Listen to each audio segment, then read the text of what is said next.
Welcome to class, 8th graders. I am absolutely thrilled to be with you today for this explainer lesson. Let's just jump right in. Think about the most amazing skyscraper you've ever seen. I mean, before the very first brick was laid, before any concrete was ever poured, an architect had to draw up a meticulously detailed blueprint. Without that blueprint, well, a massive pile of expensive steel and glass is really just a dangerous, wobbly mess. And you know what? The exact same principle applies to your writing. You are the architect of your essays. You might have the most brilliant, creative, world-changing ideas floating around in your head, but without a strong architectural blueprint, those ideas won't ever truly shine. So today, we are going completely hands-on. We're looking at the mechanics of mastering writing by building solid structure and creating an unstoppable flow. Here's our quick agenda for today's explainer. First, the backbone of clear writing. Second, choosing your writing blueprint. Third, building bridges with transitions. Fourth, putting it all into practice. And finally, we'll wrap up with the Godly Learner philosophy. All right, section 1, the backbone of clear writing.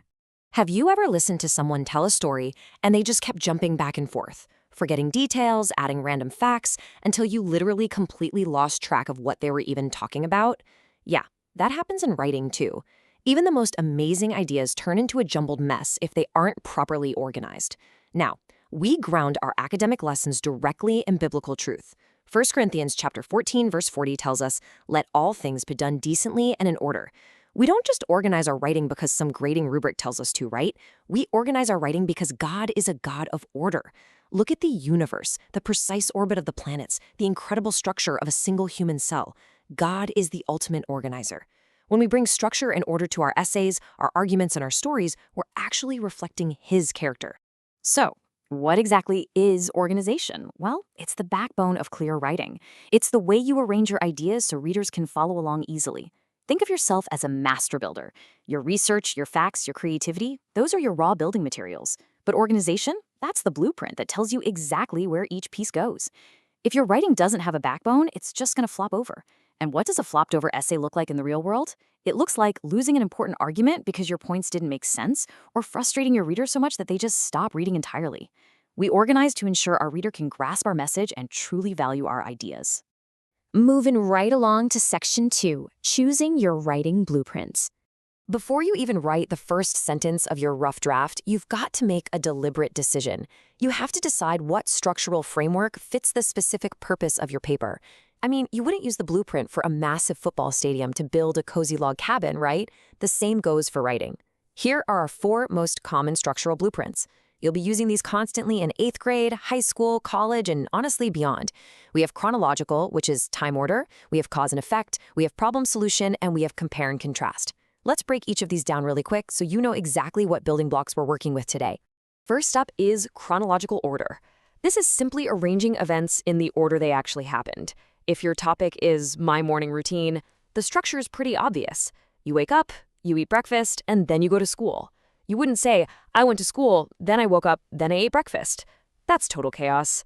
Chronological order is absolutely your go-to blueprint when you're telling a story or explaining a historical event, because this time-based sequence makes everything super clear and logically easy to follow. Next is cause and effect, and this one brilliantly illustrates why structuring your ideas creates so much power. Let's say your topic is why bees are disappearing.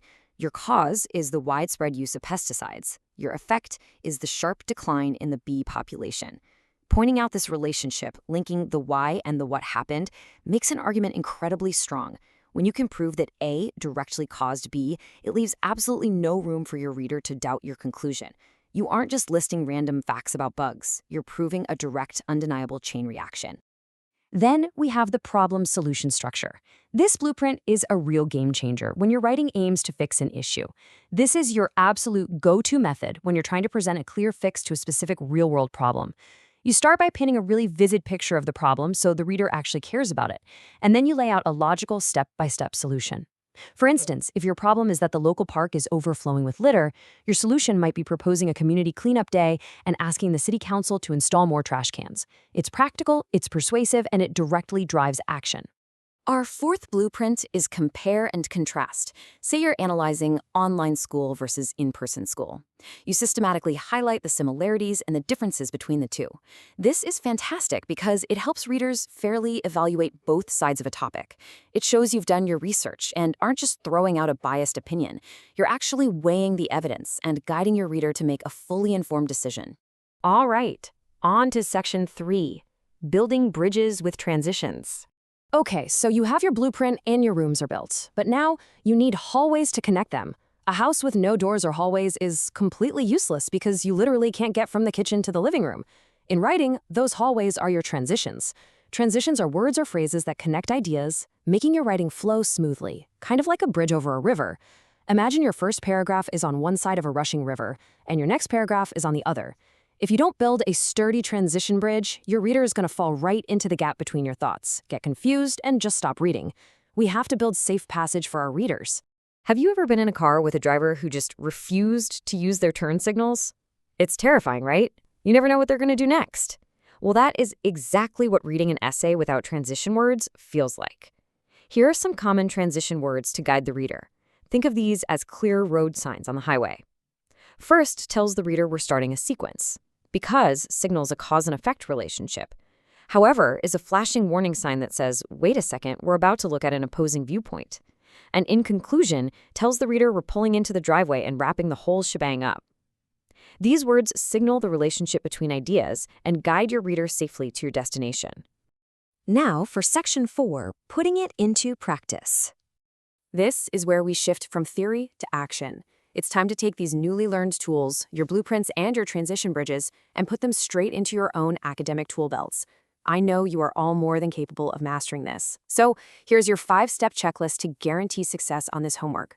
Step 1, choose a topic and decide the best structure to use. Step 2, write a short outline featuring 3 main points. Step 3, add 1 transition word between each point in your outline. Step 4, write a brief explanation of why your chosen structure works best for your topic. And Step 5, give an example of a poor transition between 2 sentences and then show exactly how you would fix it. Use this checklist, trust your instincts, and you're going to do a fantastic job. And finally, section 5, the godly learner philosophy. I want to zoom out from the mechanics of writing for just a second and focus on your heart. Let's talk about the true purpose of your education here at HeroesMart Academy. Why are we teaching you to be brilliant communicators? Listen closely to the scripture. Romans chapter 8, verses 6 through 7 says, "For to be carnally minded is death, but to be spiritually minded is life and peace." At HeroesMart Academy, we intertwine biblical morality with your education very intentionally. Why? Well, because education without morality can actually hurt people. If you become a brilliant, highly organized writer, but you use those skills to deceive people or to tear others down, your knowledge is destructive. Intelligence without a moral compass is downright dangerous. So the ultimate goal is this: pursue academic excellence while keeping your mind centered on God, truth, wisdom, and righteous choices. Getting an A on your writing assignment is wonderful, and believe me, I want that for all of you. But that is not the ultimate victory. The ultimate victory is that your knowledge and intelligence make you more capable of making wise, God-honoring choices in this world. As the scripture says, keeping your mind spiritually minded leads to life and peace. I want to leave you with one final, provocative question to carry with you today. How will you use your intelligence today to make wise, God-honoring choices? You all have incredible minds.